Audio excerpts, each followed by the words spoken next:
നമസ്കാരം. മലയാളി വാർത്തയിലേക്ക് സ്വാഗതം. ഇസ്രയേലിന്റെ ആയുധപ്പുരയിലേക്ക് വജ്രായുധങ്ങൾ എത്തിച്ച് ഇറാന് ചെക്കുവെച്ച് അമേരിക്ക. ഇറാന്റെ ആകാശത്ത് സംഹാര താണ്ഡവമാണ് ജൂതപ്പട നടത്തുന്നത്. തലങ്ങും വിലങ്ങും ടെഹ്റാനിൽ കയറി അടിക്കുന്നു. അക്ഷരാർത്ഥത്തിൽ ഇറാന് നേരെ തീ തുപ്പുകയാണ് ഇസ്രയേൽ. ഇതിനിടയിലാണ് വീണ്ടും ഇസ്രയേലിന് ആയുധം എത്തിക്കാനുള്ള അമേരിക്കൻ നീക്കം. ഏകദേശം $150 മില്യൺ വില വരുന്ന അടിയന്തരാവസ്ഥ ആയുധ കരാർ ഇസ്രയേലിന് അനുവദിച്ചതോടെ പ്രദേശത്തെ സംഘർഷാവസ്ഥ കൂടുതൽ അപകടകരമായ നിലയിലേക്ക് നീങ്ങുന്നു. അമേരിക്കൻ ഭരണകൂടം ഈ കരാറിനെ ഇസ്രയേലിന്റെ സുരക്ഷയ്ക്കായുള്ള അടിയന്തര സഹായം എന്ന് വിശേഷിപ്പിച്ചു എങ്കിലും പശ്ചിമേഷ്യയിലെ പല രാജ്യങ്ങളും ഇതിനെ സാമ്രാജ്യത്വ ശക്തികൾ അവരുടെ താൽപര്യങ്ങൾ സംരക്ഷിക്കാൻ നടത്തുന്ന മറ്റൊരു രാഷ്ട്രീയ സൈനിക നീക്കമായി കാണുകയാണ്. വർഷങ്ങളായി ഇറാനെ ലക്ഷ്യമിട്ട് അമേരിക്കയും ഇസ്രയേലും ഒരുമിച്ച് നടത്തുന്ന സമ്മർദ്ദ നയത്തിന്റെ പുതിയ ഘട്ടമാണിതെന്ന് വിശകലനക്കാർ വിലയിരുത്തുന്നു.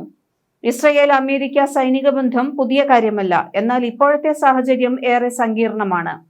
ഗാസയിൽ തുടരുന്ന യുദ്ധം, ലെബനനിൽ നിന്നുള്ള ഹിസ്ബുള്ളയുടെ മുന്നറിയിപ്പുകൾ, ഇറാൻ പിന്തുണയ്ക്കുന്ന വിവിധ പ്രതിരോധ ഗ്രൂപ്പുകളുടെ ശക്തമായ സാന്നിധ്യം എന്നിവയെല്ലാം പശ്ചിമേഷ്യയെ ഒരുതരം തീക്കളമാക്കി മാറ്റിയിരിക്കുകയാണ്. ഈ സാഹചര്യത്തിലാണ് അമേരിക്ക ഇസ്രയേലിന് അടിയന്തര ആയുധ സഹായം നൽകാൻ തീരുമാനിച്ചത്.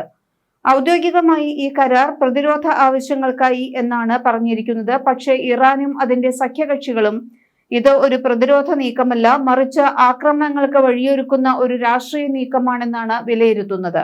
ഇറാൻ വർഷങ്ങളായി പശ്ചിമേഷ്യയിലെ ഒരു ശക്തമായ പ്രതിരോധ ശക്തിയായി നിലകൊള്ളുകയാണ്. അമേരിക്കയും ഇസ്രയേലും പലവട്ടം സാമ്പത്തിക ഉപരോധങ്ങളും രഹസ്യ ആക്രമണങ്ങളും നടത്തിയിട്ടും ഇറാൻ കീഴടങ്ങുന്നില്ല. മറിച്ച് ഓരോ ആക്രമണത്തിനും പിന്നാലെ ഇറാൻ തന്റെ പ്രതിരോധ സംവിധാനങ്ങളെ കൂടുതൽ ശക്തമാക്കുകയും പുതിയ സാങ്കേതിക വിദ്യകൾ വികസിപ്പിക്കുകയും ചെയ്തു. ഇറാന്റെ ബാലിസ്റ്റിക് മിസൈൽ സാങ്കേതിക വിദ്യയും ഡ്രോൺ സംവിധാനങ്ങളും ഇന്ന് പശ്ചിമേഷ്യയിലെ ഏറ്റവും ശക്തമായ പ്രതിരോധ ശേഷികളിൽ ഒന്നായി കണക്കാക്കപ്പെടുന്നു.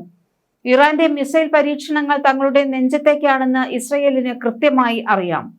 അതുകൊണ്ട് ഇറാനെ അടിച്ചു തീർക്കുകയെന്ന ഒറ്റ ലക്ഷ്യത്തോടെയാണ് ഇസ്രയേൽ ഇറങ്ങിയിരിക്കുന്നത്. യുദ്ധം കൊടുമ്പിരി കൊണ്ട് നിൽക്കെ ഇസ്രയേലിലേക്ക് ആയുധം എത്തിക്കാനുള്ള നീക്കം ഭയത്തോടെ വീക്ഷിക്കുകയാണ് ടെഹ്റാൻ. അമേരിക്ക ഇസ്രയേൽ സഖ്യം നടത്തുന്ന ഇത്തരം ആയുധ ഇടപാടുകൾ ഇറാനെ ഭീഷണിപ്പെടുത്താനുള്ള ശ്രമം തന്നെയാണ്. ഇസ്രയേലിന് ആയുധങ്ങൾ നൽകുന്ന അമേരിക്കൻ തീരുമാനം പശ്ചിമേഷ്യയിലെ ശക്തി സമവാക്യങ്ങളെ കൂടുതൽ അസന്തുലിതമാക്കുന്ന ഒന്നാണെന്ന് നിരവധി അന്താരാഷ്ട്ര നിരീക്ഷകർ അഭിപ്രായപ്പെടുന്നു. അമേരിക്ക പലപ്പോഴും പ്രദേശത്ത് സമാധാനം ഉറപ്പാക്കുക എന്ന പേരിൽ ഇടപെടുന്നുണ്ടെങ്കിലും യാഥാർത്ഥ്യത്തിൽ അതിന്റെ പല നീക്കങ്ങളും സംഘർഷം കൂടുതൽ വർദ്ധിപ്പിക്കുന്ന തരത്തിലാണ്. ഇറാനെ ചുറ്റിപ്പറ്റി സൈനിക സഖ്യങ്ങൾ രൂപീകരിക്കുകയും ഇസ്രയേലിന് നിരന്തരം ആയുധ സഹായം നൽകുകയും ചെയ്യുന്ന നയങ്ങൾ പശ്ചിമേഷ്യയെ സ്ഥിരമായ സംഘർഷഭൂമിയായി മാറ്റുന്നു എന്നാണ് ലോകരാജ്യങ്ങളുടെ വിമർശനം.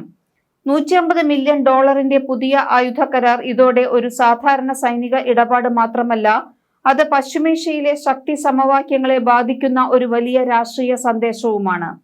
അമേരിക്കയും ഇസ്രയേലും ഒരുമിച്ച് സമ്മർദ്ദം ചെലുത്തിയാലും ഇറാന്റെ പ്രതിരോധ മനോഭാവം തകരില്ലെന്ന വിശ്വാസമാണ് ഇറാനിലെ ഭരണകൂടം പ്രകടിപ്പിക്കുന്നത്.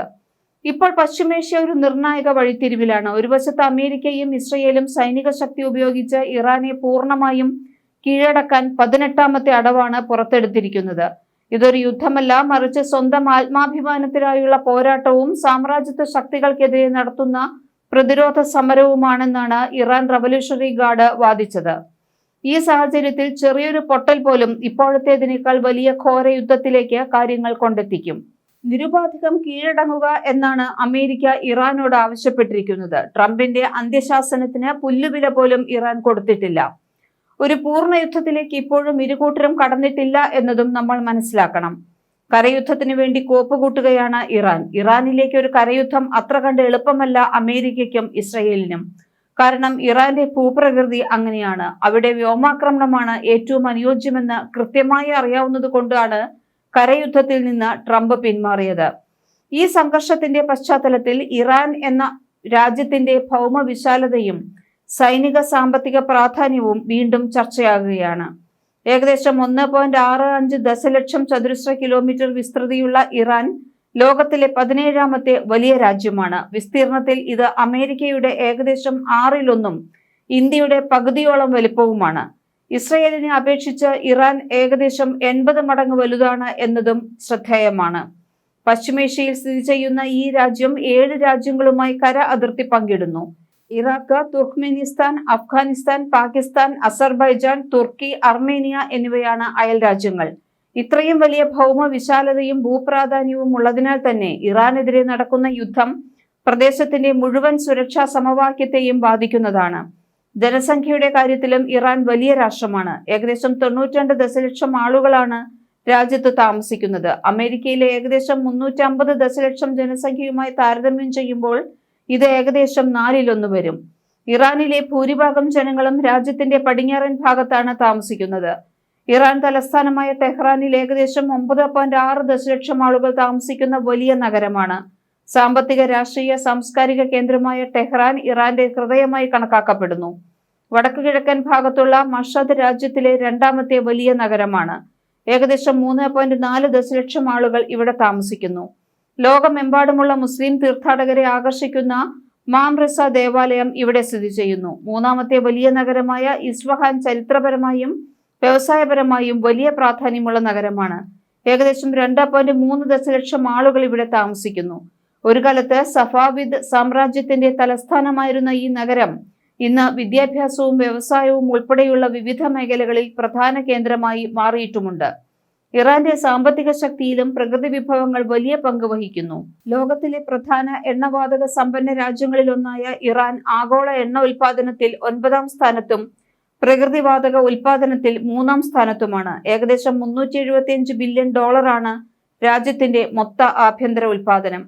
തൊഴിലില്ലായ്മ നിരക്ക് ഏകദേശം 9.2%. ഈ പ്രകൃതി വിഭവ സമ്പത്തും ഭൗമ പ്രാധാന്യവും കാരണം തന്നെ ഇറാൻ അന്താരാഷ്ട്ര രാഷ്ട്രീയത്തിൽ വലിയ പ്രാധാന്യമുള്ള രാജ്യമായി തുടരുന്നു.